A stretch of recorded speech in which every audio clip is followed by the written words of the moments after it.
Hello! For today's video, samahan niyo po akong maglinis ng aming pong kwarto. Kauwi ko lang po galing school at una ko pong lilinisin ang aming pong kwarto at ayan po, naghanda na po ako. Pinusod ko na po ang aking pong buhok para hindi po siya sagapal sa aking pong paglilinis. At ang una ko pong ginawa ay inayos ko po ang sapin ng aming pong kama at nagtiklop ng kumot. At ang sinunod ko po ay ang pag-aayos ng unan. Di ba napakasarap pong mahiga sa maayos na higaan, nakaka-relax.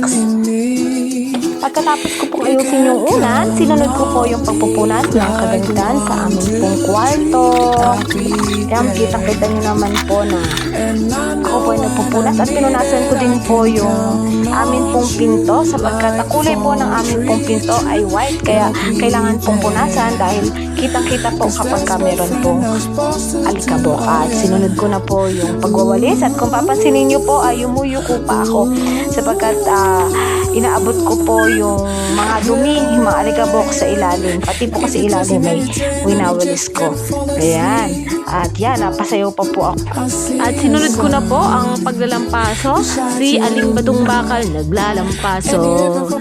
O diba, may paawit-awit pa at nakita ko po pala na meron pa akong natirang tiklopin, kaya tiniklop ko na po. Thank you for watching. God bless.